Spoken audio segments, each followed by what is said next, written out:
ናሆምና ምህሩ ሊሞሸሩ ነው። ጭራሽ ደግሞ የእነሱ መሞሸር ብቻ ሳይሆን የሚዜዎቹ ማማር ሳትሉም እንዴ የኔ ማር ማለት ነው። ምህሩዬ እንዴት አባቷ እንደምታምር ማለት ነው። እናንተ ይሄ ቀን የናፈቃችሁ እስኪ ቪዲዮውን ላይክ በማድረግ አሳውቁኝ። የእውነት እኔ ናሆምና ምሩን እንደዚህ ፏፈሽ ብለው በቃ በእውነት ማለት ነው በቃ እንደዚህ ምህሩና ናሆማ የሚጋቡበት ቀን እንደኔ የህልም እንጀራ የሆነባችሁ ሰዎች ማለት ነው። በቃ ለምን በተለይ ይቺ እሌኒ የምትባል የናሆም ፍቅረኛ እስካለች ድረስ ናሆም እና ምሩ ቶሎ ብለው ተጋብተው ቀለበት አድርገው ሁሉ ነገር በቃ በፊት ላይ ያው የቃል ኪዳን ቀለበት አድርገዋል። ግን ደግሞ በቃ በትክክል ተጋብተው በቃ ሚዜዎቹም እንደዚህ እንዳማረባቸው ፏፈሽ ለምን ምህሩንና ማን ነው ጽናትንና ኪራን ፏፈሽ ብለን እንደዳርናቸው ምህሩና ናሆማም ደግሞ ልክ እንደ ጽናትና እንደ ኪራ ሙሉ ለሙሉ በደንብ ሊሞሸሩ ይገባል።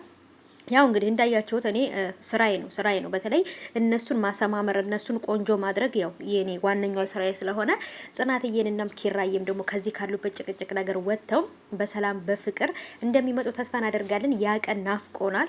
እንግዲህ እኛ ሀይሎጋ ብለን አጋብተናችሁ ሀይሎጋ ብለን እንድናፋታችሁ ነው የምትፈልጉት እናንተ ልጆች አናቅም። ብቻ ግን የናሆምና የምሮ ሰርግ በቅርብ ቀን ጠብቆ ማለት ነው ውዶቼ። በቅርቡ ቀን እሌኒ ከህይወታቸው ወጥታ እነሱም በፍቅር እንደዚህ ፏፈሽ ብለው ማለት ነው ይመጣሉ።